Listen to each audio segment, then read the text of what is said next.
मुग्धा और उसकी सास के बीच पूरा समय सास के किसी न किसी काम को लेकर मतभेद चलते ही रहते हैं। बहू, ओ बहू, जरा चाय बना दे। मुग्धा चाय लेकर आती है। ये लीजिए, और कुछ चाहिए? अरे नहीं, बस चाय पीने का मन था। जाओ, तुम दूसरा काम करो। चाय पीने के थोड़ी देर बाद सास दोबारा मुग्धा को आवाज लगाती है। अरे बहू रे, आओ बहू, जरा हलवा तो बना दे, मीठा खाने को मन हो रहा है। इसी तरह मुग्धा की सास पूरा समय कोई ना कोई काम बताकर उसे रसोई से बाहर तक निकलने नहीं देती। कभी चाय, कभी हलवा, कभी पानी तो कभी दूध, हर समय खाने को चाहिए और उसके लिए अपने हाथ पैर बिल्कुल नहीं हिलाने। परेशान किया हुआ इन्होंने। सास की जबरदस्ती परेशान करने की आदतों से दुखी मुग्धा एक शाम सचिन के साथ अपने कमरे में बैठी हुई बात कर रही होती है।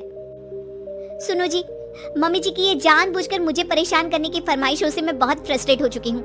पूरे दिन में एक सेकंड का आराम नहीं मिलता। रसोई से बाहर कदम रखती नहीं कि बहू ये बना दे, बहू रे वो बना दे। अरे इनकी फरमाइशें चलती ही रहती है। अरे मुग्धा, माँ खाने की शौकीन है पर उम्र हो चली है, खुद खाना नहीं बना सकती इसलिए तुमसे बोलती है। अरे तो शौक भी उम्र देख कर रखने चाहिए ना। समझ में नहीं आता, हर समय फेविकॉल का जोड़ लगाए सोफे से चिपके बैठी रहती है। इतना सब डाइजेस्ट कैसे हो जाता है उन्हें?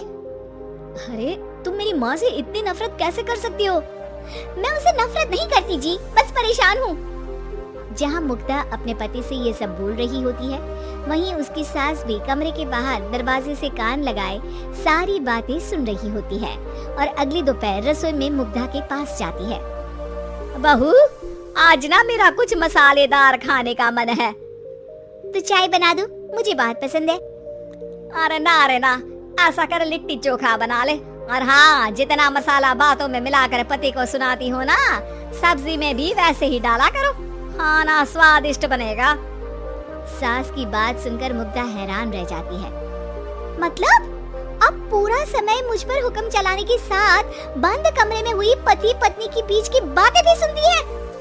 अरे बात जब मेरी थी तो सुनने में क्या दिक्कत है? ये कहकर सास वहाँ से चली जाती है। अरे अब तो हद पार हो गई, इस तरह से तो ये मेरा जीना मुश्किल कर देंगी।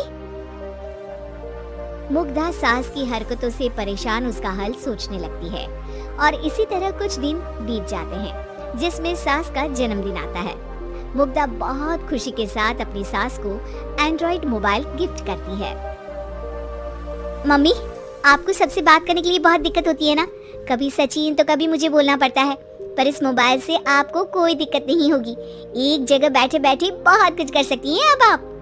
मोबाइल देख सासू माँ खुश हो जाती है, पर उसे इस्तेमाल करना तो आता नहीं, इसलिए साइड में रख देती है। जिसे देख मुग्धा घर का सारा काम छोड़ मोबाइल सेट कर सास को इस्तेमाल करना सिखाने लगती है, जिसके बाद अब सास पूरा समय मोबाइल में ही लगी रहती है। हाय, जब से मम्मी को मोबाइल मिला है मेरी लाइफ में कितनी शांति आई है। अच्छा है, इसी तरह बिजी रहे तो मैं भी सुकून की जिंदगी जी पाऊंगी। अब मुग्धा जब मन करे काम करना, जैसा चाहे वैसा खाना बनाकर खाना, पूरा समय रिलैक्स और खुश रहने लगती है। क्या बात है, आजकल तुम बहुत चहक रही हो। अरे मम्मी जी से छुटकारा जो मिला है, अब ना फरमाइशें ना छिप छिप कर बातें सुनना। अच्छा, तो मोबाइल गिफ्ट करने की ये स्कीम थी।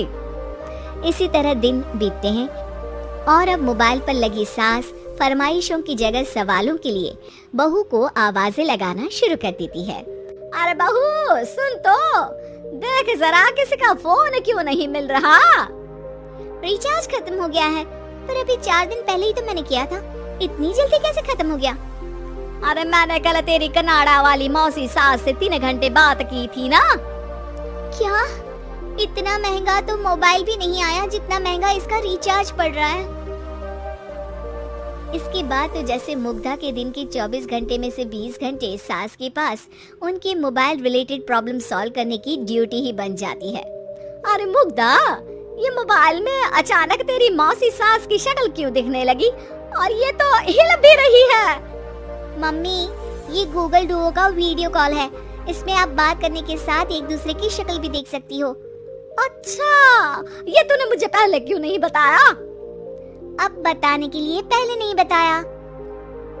इसी बीच सचिन भी वहाँ आ जाता है और सास अपनी वीडियो कॉल में बिजी हो जाती है।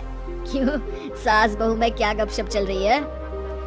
इसे गपशप नहीं, दिमाग का दही होना बोलते हैं। पर तुम तो मम्मी को मोबाइल देकर बहुत खुश थी, फिर क्या हुआ? हाँ, उसका सुकून भी कुछ ही दिन मिला। अब घर के टंटे खत्म हुए तो मोबाइल की टिंग टिंग शुरू हो गई। देखो भाई, कुछ पाने के लिए कुछ खोना तो पड़ता है।